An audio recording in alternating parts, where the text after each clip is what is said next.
Nah, teman-teman, kali ini saya akan kembali lagi ya membahas mengenai konten lanjutan, dan di sini saya mungkin akan memberikan gambaran ya. Banyak sekali supporter timnas Indonesia yang pesimis, bahkan banyak sekali ya menurut saya orang-orang penting juga yang pesimis apakah Indonesia ini bisa bersaing di Piala Asia. Oke, saya akan memberikan gambaran mengenai semuanya ya, apakah Indonesia ini bisa bersaing di Piala Asia. Kita ketahui bahwa Sintayong beberapa waktu yang lalu ketika drawing ya yang dilakukan di Qatar, Sintayong pun mengatakan bahwa sebenarnya Indonesia ini memiliki peluang, dan peluang Indonesia itu 50-50, artinya 50%. Nah, memang ini hal yang wajar ya jika Sintayong itu menargetkan seperti itu. Memang kita ketahui di grup neraka ini, menurut saya ini grup neraka karena Indonesia akan bertemu dengan Jepang, kemudian Irak, dan juga rival kita Vietnam. Namun kita ketahui Indonesia saat ini memang memiliki perubahan yang drastis dan signifikan. Nah, di sini saya akan membongkarnya bagaimana kekuatan dari beberapa tim seperti Jepang, Irak, dan juga Vietnam. Kemudian berapa market value-nya, karena dengan kita mengetahui market value atau harga dari pemain itu bisa menunjukkan kualitas dari sebuah negara tersebut. Dan it's okay, kita ketahui bahwa Jepang nomor 1 di Asia, dan di peringkat FIFA pun Jepang nomor 1 di Asia ya.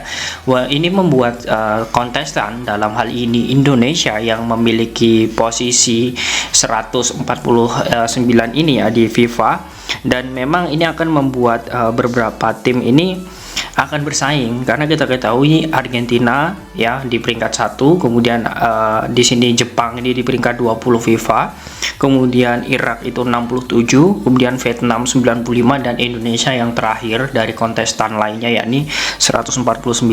Tidak masalah kita optimis dengan data yang akan saya jelaskan ini, karena ini adalah merupakan hal ya yang bisa kita sebut sebagai gambaran agar nantinya kita bisa optimis bahwa sebenarnya kekuatan kita tidak kalah dari Irak maupun Vietnam.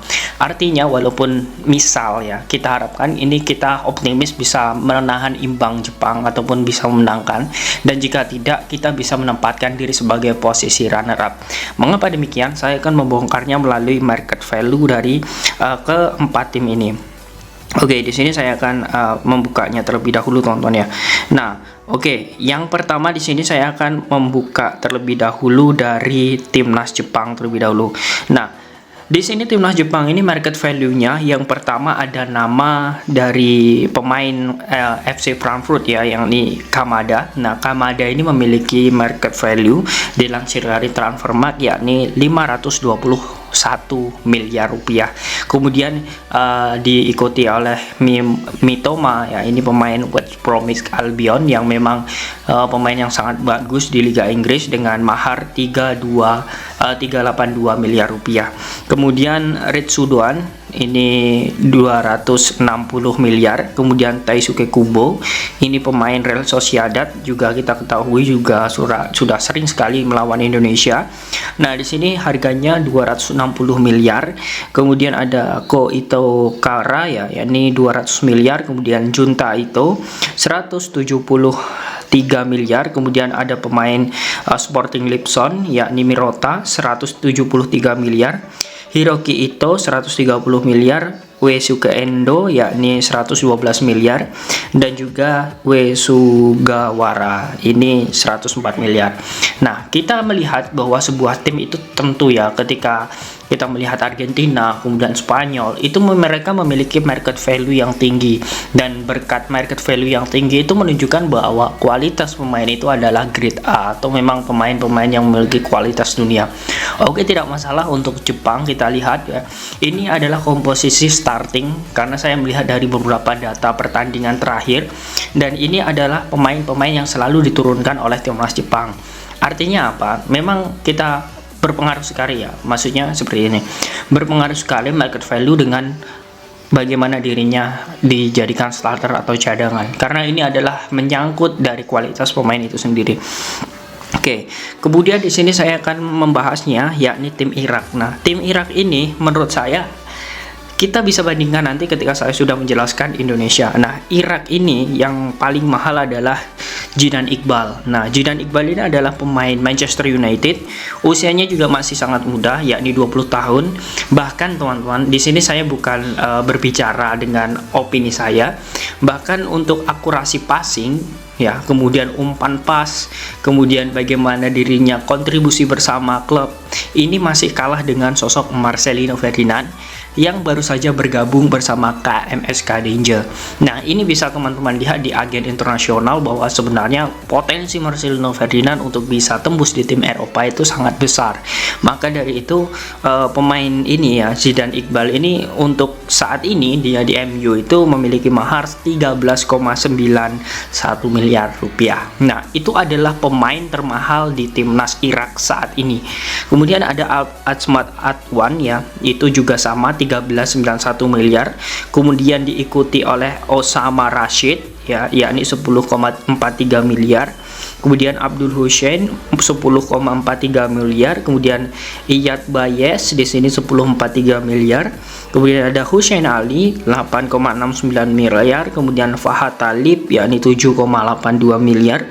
Kemudian Jalal Hasan yakni 6,52 miliar, Nadine 6,08 miliar, dan Ahmed Basil yakni 6,08 miliar. Nah, ini adalah skuad inti yang sudah saya kumpulkan dari beberapa pertandingan dari timnas Irak. Nah, ini akan menjadi hal menarik. Oke, kita ketahui bahwa beberapa waktu lalu pelatih Irak pun juga mengatakan bahwa lawan terbesar di grup ini adalah lawan terbesar grup ini adalah Jepang dan juga harus diantisipasi Vietnam. Dia tidak sama sekali menyebut Indonesia. Artinya apa? Secara tidak langsung pelatih ini sepertinya melihat bagaimana Indonesia ini hanya tim pendatang dan hanya tim untuk penambah grup saja. Tidak memperlihatkan bagaimana Indonesia ini memiliki market value yang menurut saya ya, ini hampir sama dengan Irak ini. Mengapa demikian? Saya akan memberikan penjelasan di sini ya. Di sini yang pertama ada sosok Sandy Walsh. Nah, tim Indonesia saya kumpulkan di sini untuk market value sesuai Transfermarkt. Sandy Walsh itu usianya 28 tahun. Kemudian dirinya saat ini memiliki market value yakni 34,76 miliar. Nah, ini artinya dibanding pemain Irak ya, dibanding 3 pemain Irak, kita ketahui pemain Irak yang memiliki mahar 10 miliar ya. 10 miliar itu ada 3 orang ya. Dibanding pemain Irak, satu pemain Indonesia itu sudah market value-nya sudah lebih tinggi Indonesia. Dan secara kita ketahui ya, Liga Eropa dibanding pemain Irak yang Atsman Atwan itu mau main di Liga Arab, kemudian Osama Rashid itu bermain di Gillingham di Liga 4 Liga Inggris, dan itu tidak akan membuat Indonesia gentar dengan pemain yang saat ini berlaga di Liga Belgia bersama KF Mechelen, yakni Sandy Walsh. Nah, artinya apa? Indonesia ini memiliki kekuatan yang memang bagus. Kemudian yang selanjutnya di sini ada sosok Jordi Amat. Jordi Amat juga sama, market value-nya sangat tinggi yakni 17,3 miliar. Nah, kemudian disusul Mark Klok yakni 8,26 miliar, kemudian Shane Patinama 6,95 miliar, kemudian diikuti Lili Pali 5,65 miliar, Asnawi kemudian 5,65 miliar, kemudian Rahmat Irianto 5,65 miliar, Rizky Ridho 5,65, kemudian Saldi Ramdhani 5,215, kemudian Nadio Argawinata 4,7. Dan yang sangat luar biasa, ini adalah penjelasan saya mengenai calon pemain starter di timnas Indonesia. Kemudian di cadangannya ada sosok seperti Witan, kemudian Yaakob Sayuri, kemudian belum lagi nama-nama seperti Ricky Kambuaya. Dan rata-rata pemain yang ada di cadangan timnas Indonesia itu adalah market value-nya 4-5 miliar. Artinya dibanding pemain Irak yang cadangan ya, yang cadangan juga pemain Irak rata-rata 2,5 miliar, kemudian 4 atau 3, miliar. Jika digabung totalnya itu lebih tinggi market value-nya daripada timnas Indonesia. Nah, artinya kita di sini walaupun kita ketahui ya secara kompetisi oke, mungkin kita kalah ya menurut saya segi kompetisi Liga Indonesia dan Liga Irak ya. Menurut saya mungkin karena saya melihat data juga Liga Irak ini sudah menempati posisi 13, sedangkan Indonesia ini Liga Indonesianya posisi 25. Memang dari segi kompetisi oke, rating kalah, namun yang jelas kita melihat bagaimana kualitas pemain. Nah, kualitas pemain Indonesia ini dengan market value yang tinggi artinya memang pemain itu memang berkualitas. Dan di sini mungkin pelatih Irak ya yang mungkin sombong dengan sombongnya tidak memperhitungkan Indonesia di grup ini, menurut saya salah besar. Karena dari market value dari pemain keturunannya Indonesia itu sudah bagus dan memiliki jam terbang yang sangat banyak. Nah, itu untuk potensi timnas Indonesia, teman-teman. Indonesia masih memiliki peluang untuk bisa menjadi runner up. Apalagi seperti ini, saya ingin memberikan gambaran lagi bahwa Indonesia ini, teman-teman, di saat melawan Burundi dan juga Krakau tidak masalah. Dan kita ketahui kita saja bisa mengalahkan peringkat seperti itu.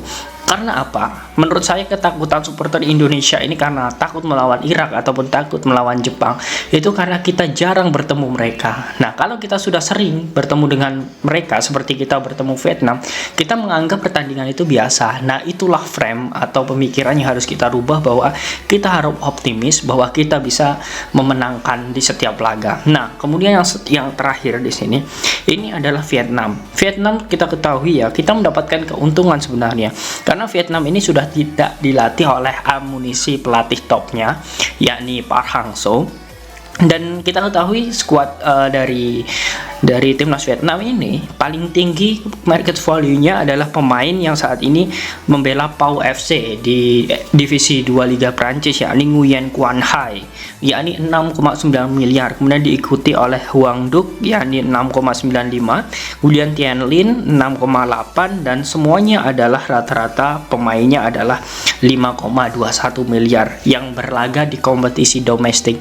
Memang ini yang disesalkan oleh Park Hang-seo beberapa waktu lalu, karena pemain Vietnam ini tidak mau keluar dan hanya ingin sekali bertahan, bahkan yang menjadi efek samping karena terlalu lama bermain di liga domestik seperti Nguyen Quan Hai ini yang bermain di Pau FC bahkan tidak dapat tempat bersama klub Liga Prancis tersebut. Nah, artinya apa? Dari semua ini kemudian beberapa prestasi Shin Tae-yong seperti berhasil menaikkan peringkat FIFA, kemudian berhasil mengalahkan negara-negara Amerika ya dengan pola strategi yang diterapkan. Nah, saya yakin sekali bukan hanya kemenangan yang akan diraih timnas, tetapi permainan cantik juga yang akan didapatkan. Apalagi kita ketahui seperti sosok Sandy Walsh, kemudian Shane Patinama, belum lagi nanti jika sosok pemain keturunan seperti Cyrus Margono akan bergabung, itu akan menurut saya akan lebih baik dan lebih bagus lagi. Belum lagi teman-teman, kita masih menunggu kabar dari Kevin Dick yang katanya, yang sudah saya dengar ini mulai akan mengurus proses. Namun kita berharap ya apa yang ada saat ini adalah potensi dari timnas Indonesia dan juga Indonesia bisa memanfaatkan hal itu. Nah, bagaimana teman-teman dengan market value Indonesia yang saat ini menurut saya di bawah Jepang, kemudian diikuti Irak, baru Vietnam? Apakah kalian yakin timnas mampu untuk bisa menjadi runner up atau bahkan juara grup? Silahkan kalian tulis di kolom komentar.